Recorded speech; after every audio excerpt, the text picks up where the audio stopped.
The words hang in the air, lingering like a weight I couldn't shake off. You can't afford this. He said it like he was speaking facts, like he knew my place in this world. His voice was dismissive, almost bored, as if the power he held was already established, like he didn't even think twice before making that assumption. I stood there, staring at the ring in front of me, bigger than anything I'd ever seen, its diamonds catching the light like a star caught in the sun. But his words, his gaze, they lingered longer than the beauty of the stones. His eyes, cold and indifferent, met mine. The jewelry store buzzed softly behind me, but everything else had stopped. I smiled. My lips didn't twitch, my hands didn't tremble, but my mind was calculating. This man didn't know who I was. I pulled out my phone. I don't think he understood. That look in his eyes was too familiar. I'd seen it before. It was a look of superiority, of dismissing someone before they had the chance to prove themselves. That was his first mistake. Underestimating me. I had money. I had power. I had everything he couldn't see. The phone call to my accountant was simple, fast. I'll buy the store, now. The clerk looked shocked, confused, unsure of what to say. You heard me, I said, eyes never leaving the man behind the counter. I'll buy the store. The realization hit me slowly, like a dripping faucet, relentless in its quietness. At first, I thought it was a mistake. I had been so focused on building my empire, stacking power behind the scenes, that I didn't notice what was happening right in front of me. But now it was obvious. I should have known the signs.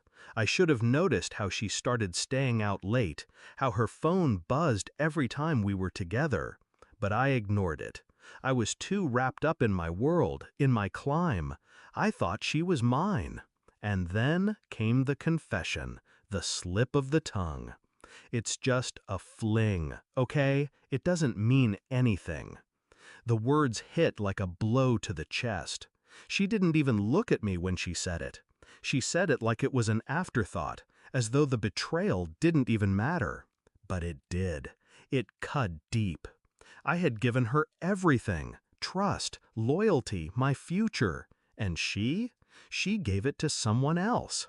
I hadn't asked for specifics. I didn't need them. I knew the man, the one she had been seeing behind my back. The one I'd trusted as a friend, the one I thought was my ally. The quiet whisper of doubt morphed into certainty.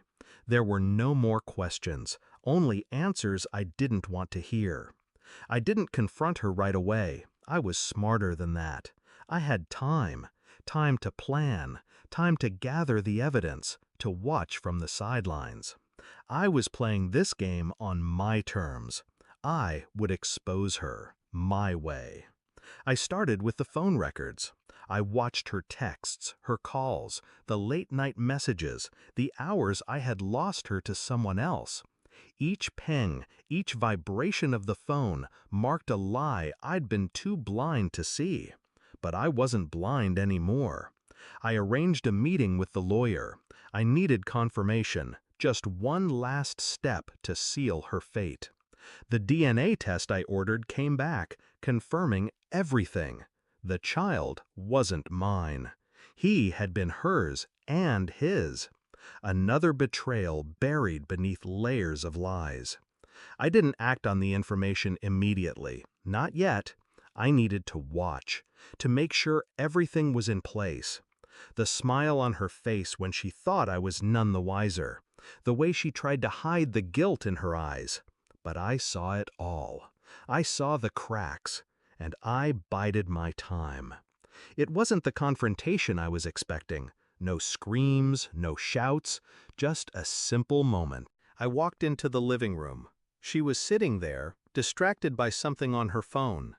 I don't think she realized how much time had passed. She didn't even look up. I placed the DNA test on the table. Just like that. Her eyes went wide. "What is this?" she asked, her voice faltering.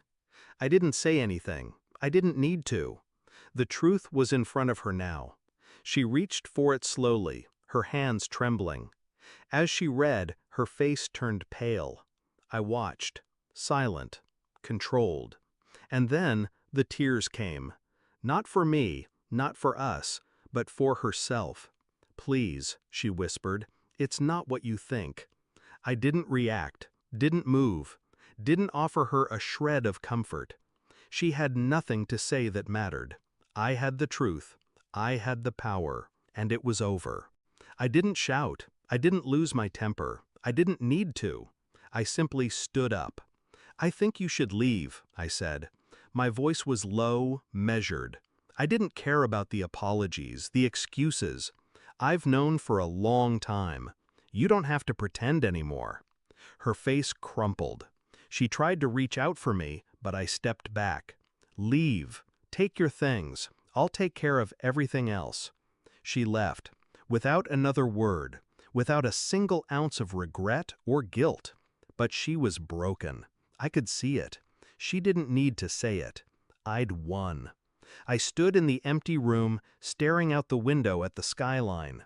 I could feel the coldness of everything that had just happened. But it didn't matter. I was no longer angry.